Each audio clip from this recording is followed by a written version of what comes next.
Everyone, welcome to cook with Anjali. आज की recipe का नाम है मैंगो मूज। तो सबसे पहले एक बोल में 2 कप क्रीम डालेंगे और उसको कंटिन्यू जो है व्हिप करेंगे।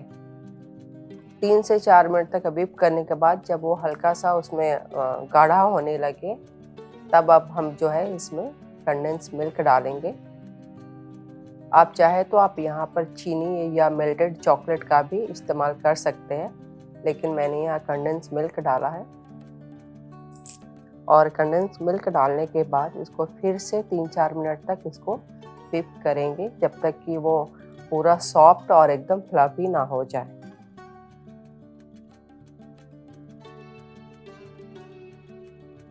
ये देखिए, ये क्रीम जो है एकदम सॉफ्ट हो गया है और इसमें से कुछ क्रीम जो है हम बाद में डेकोरेशन के लिए निकाल करके रख लेंगे पहले ही। तो ये मैंने यहाँ पे निकाल लिया है और अब हम इसमें मैंगो पल्प डालेंगे।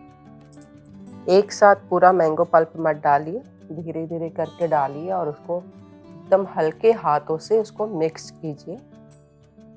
यहाँ मैंने 2 कप मैंगो पल्प डाला है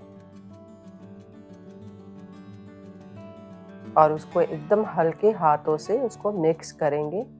नहीं तो आप एकदम ज़ोर ज़ोर से अगर आप मिक्स करेंगे तो जो क्रीम है, जो इतना अच्छा सॉफ्ट और फ्लफी हुआ है, वो फिर ख़त्म हो जाएगा। तो एकदम हल्के हाथों से उसको मिलाइए।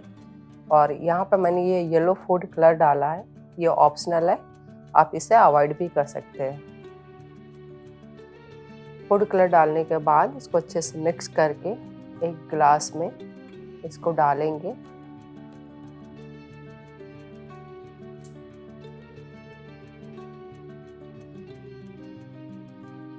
अब जो है, अब हम इसको फॉइल से रैप कर देंगे अच्छे से, बिल्कुल टाइट कवर कीजिए, हवा बिल्कुल भी नहीं जाना चाहिए। और इसको फ्रिज में 3 से 4 घंटे के लिए सेट होने के लिए रख दीजिए। ये 3-4 घंटे के बाद इसको मैंने फ्रिज से बाहर निकाला है और यहाँ पर ये मैंने रेडीमेड व्हिप क्रीम का इस्तेमाल किया है। और अगर आपके पास ये घर में नहीं है तो जो ये मैंने पहले जो मैं एक्स्ट्रा निकाल ली थी क्रीम, आप इसको भी गार्निशिंग के लिए ऊपर से आप इसको डाल सकते हैं।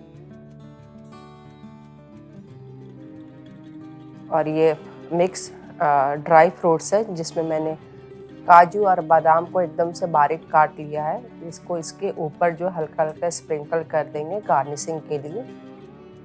और अब ये हमारा मैंगो मूज बन करके तैयार हो चुका है।